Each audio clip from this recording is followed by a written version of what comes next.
After getting into woodworking to satisfy some things I wanted to do for geocaching, it's finally many projects down the road, time to build something for myself. This is going to be an Australia-shaped Pathtag holder. Think little collectible metal coins that I want to display on the wall instead of having them live in a jar. I've done a quick prototype already, and as you've seen in my edge jointing saga, I did begin this, and we're going to pick up from where that left off of trying to glue these bloody boards together. And you've probably already guessed how that happens, but here's the first part of what may be 2 or 3, I do apologise. Let's see how this turns out mapping Australia. So here's what my glue up is going to look like. It's a little bit scary gluing all these big boards together. First time I've done it as usual. I've made sure I've matched up the grain, so red to lighter to red again. These are called fairing boards. So obviously my 2 big clamps here are going to do most of the work in holding these together while they glue, but because they can do this, you need to have boards on top and bottom, and that's going to take my other 4 clamps up. The trick with these is to make sure that the wood glue doesn't stick to them. So I just wrap those in clear painter's tape, and that should make them easy to remove afterwards. Very exciting. This technique is really important for working with hardwood, because your hardwood boards are obviously only ever going to be quite thin unless you're spending absolute fortune. Being able to do this will open up a world of possibilities. Now, I don't want to stick the mat down, but I do have to make sure that the edges are right, and this one does need to come over a bit. Oh, that's magic. That's really good. Just as you apply the pressure, you can just see those little gaps ironing themselves out a touch. I would really like a fairing board across here too, but I simply don't have any more clamps. They're the sort of things that are expensive. You always have the cliche catchphrase, you never have enough clamps.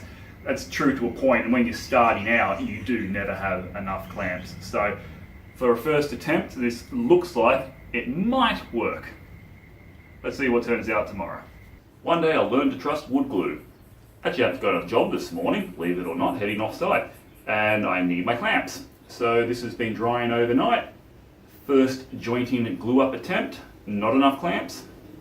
Crossing my fingers this worked.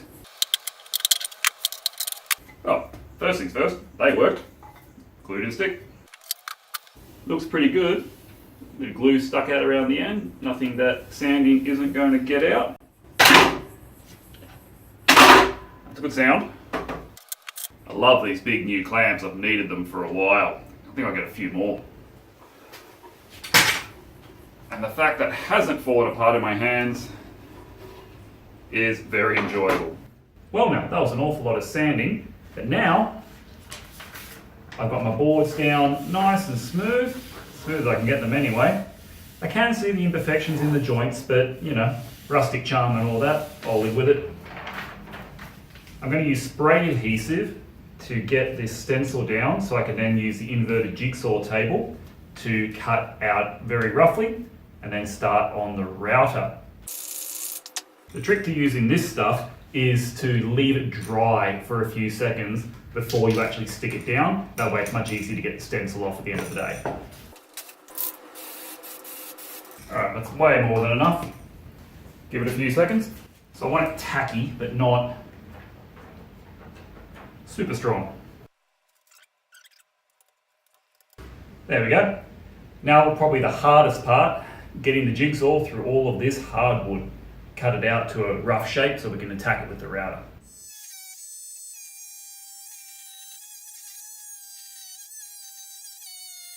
I started to do the first few cuts on the inverted jigsaw, and I made 2 mistakes, which just shows how much I have to learn about using the jigsaw and choosing the appropriate teeth per inch in terms of my cutting blade and the appropriate setup to use. The jigsaw is a perfect good tool as a jigsaw. I don't have to use it as the inverted jigsaw all the time. I'll probably just been a little bit lazy because it means taking it off the base, which is a whole 30 seconds of screwing. The inverted jigsaw is good for fine detail work and thin wood. This is oak. I've also never worked with hardwood before, so I'm learning a lot about the differences between it and pine and ply as well. Having that inverted jigsaw doesn't quite give me as much power as being able to control it through here, although it is a lot more precise. And I was using the wrong blade. This was my 20 teeth per inch blade. Eventually I just started getting black smoke come out, and that's when I knew something was wrong. These teeth are destroyed. I'll do a close-up of them for you. But yeah, they are just gone, completely and utterly gone, because I got caught up in this whole I want a clean cut thing, and it was completely irrelevant. Firstly, this is only a rough cut. I'm going to use the router to go around here and do it anyway, and it's really slow, so that was just a poor choice of blade, and now it's jumping. A 10 teeth per inch blade is much, much better, but even so, on the inverted, not as good. So I've taken it off, flipped the board around, and then I was able to make a few cuts this morning very, very quickly and quite well too. I suppose the lesson here is don't get bogged down on more teeth is better. There is a reason that most blades are only 10 teeth per inch or 12 teeth per inch, because they cut faster and they'll do an adequate job. So let's finish roughing this one out, and then we can start the fun bit. The bit I really enjoy is doing the fine detail work with the router, and that will be on the table.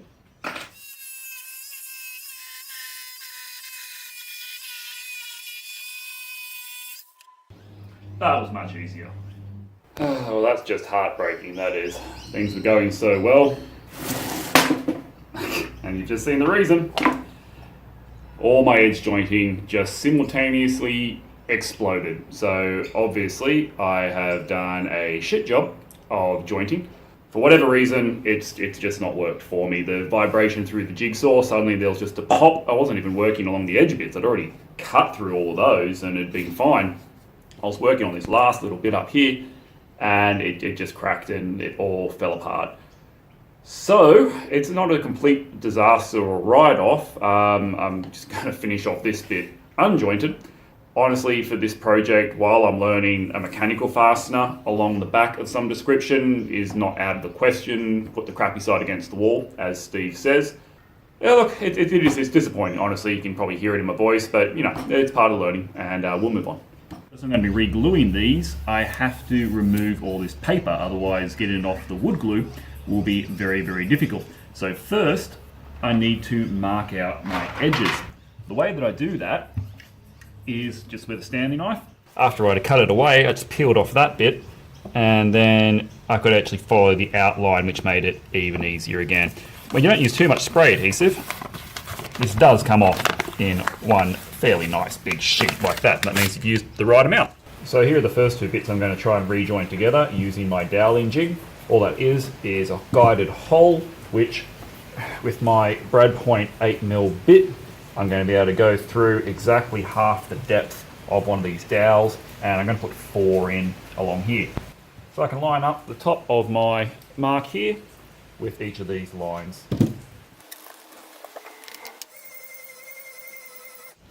Alright, that worked pretty well.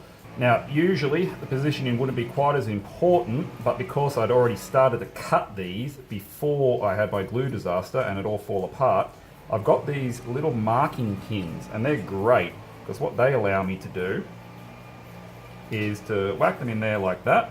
Now I can grab my other piece, so I can line up my 2 bits of coastline like so, grab the big clamp and squeeze them together. Obviously with a straight board this would be easier. At the moment I'm going to have to utilise Tasmania.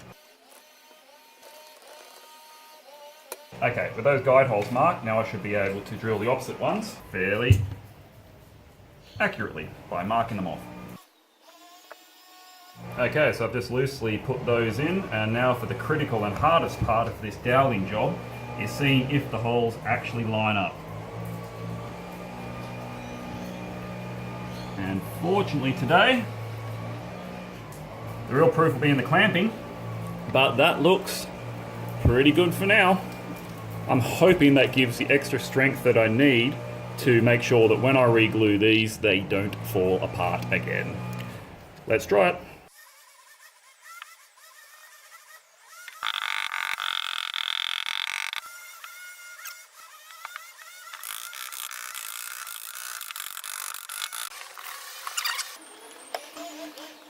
Alright, there we go. I don't know if I knitted the fairing board with the dowels in there, but it'll work. Had to join two of my clamps together. Let's leave that for an hour or two and see if it actually holds, and then it's only 3 more bits to attach. First one seems to have held up pretty well. It doesn't look as pretty as properly jointed boards, but that feels strong enough. So I'm going to proceed with the rest of it.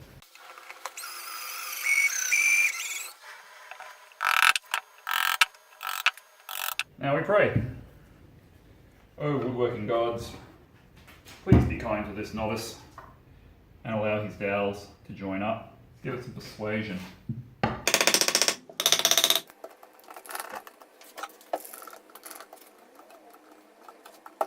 It certainly ain't pretty. I can see the gaps and the wood is not straight. There's definitely some bananaing going in there. And I'm not even sure it's actually going to hold together for this next step, but at least we've made some progress. Tell you what, for anyone who's brand new like me at this and stepping up to hardwood, probably do more than the 2 projects that I had done before making that transition. It is immensely more difficult to work with oak than it is to work with pine and plywood. So very, very steep learning curve. Make sure you're working on something that is just for you, that you don't have a timeline on, and that you don't care if it has some rustic charm at the end of it. Anyway, we'll see if the dowels are going to do their job.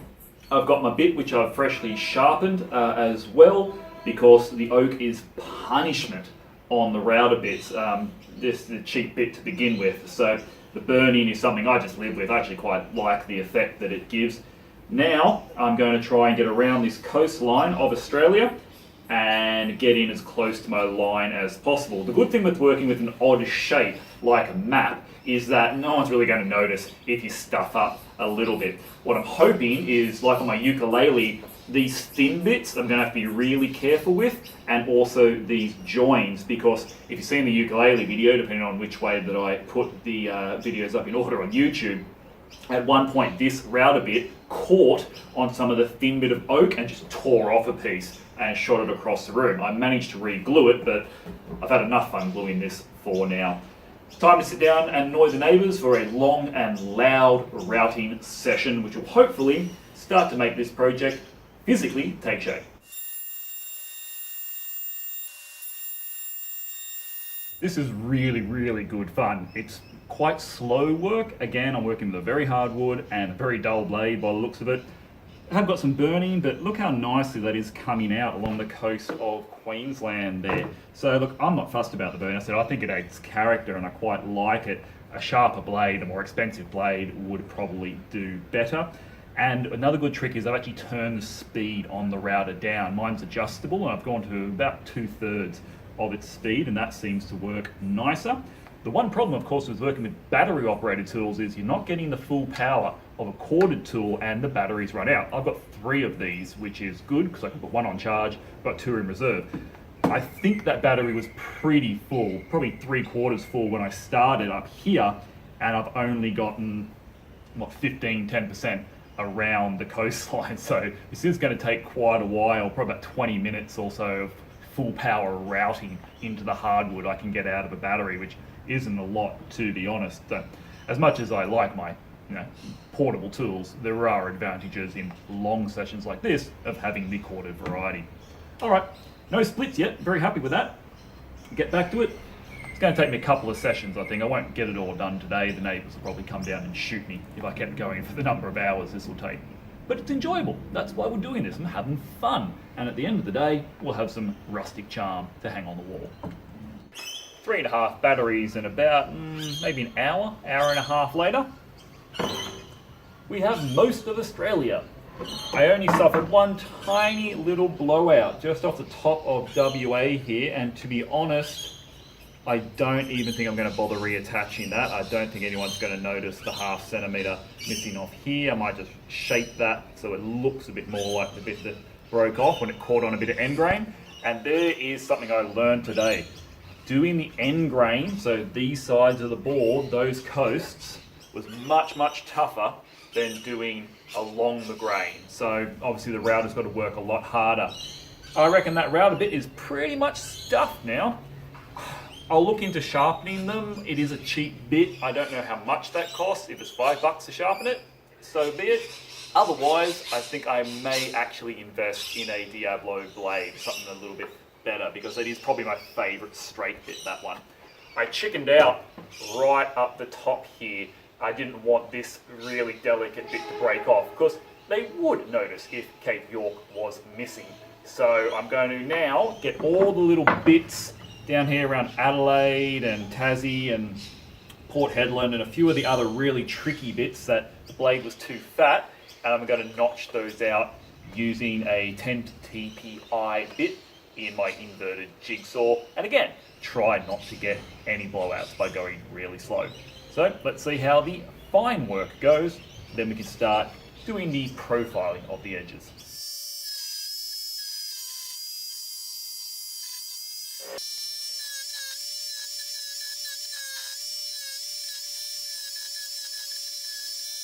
Australia has some fairly significant outlying islands, Kangaroo Island in particular, and of course Tasmania. I actually had the option here, well, I could have detached Tasmania and maybe hung it by some chain or something like that, because it is big enough to take a Pathtag of its own, but then I'd basically be sacrificing all these other small islands. So what I'm going to do is going to be exactly like on the prototype. I've got my 5mm router bit, and that's going to be just good enough for me to take this down a few mils, maybe about 5 or 6 mils, and then I'll stain it darker so it sort of fades into the background a bit. And that's going to allow me to keep those extra little details and have those islands sort of floating just offshore like they should. It is working quite well, so let's take that down another few millimeters and see how that looks.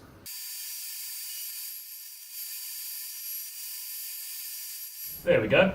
With the inverted jigsaw and the 5mm straight bit, I've managed to add a lot of very satisfying detail to the coastline of Australia. Now it's time to pretty up these edges. I've got my large round over bit here. I think it's either a 9 or a 12mm. I'm going to use that along the bottom. Then I'm going to put the chamfer bit and just finish off this edge along here. Then it's a whole bunch of sanding, and then we can start thinking about putting in the 81 holes. Honestly, I am not looking forward to that. However, this has been really fun. It's been a great day, only a couple of very small stuff-ups, and a lot of progress made using my homemade tools. So, all good.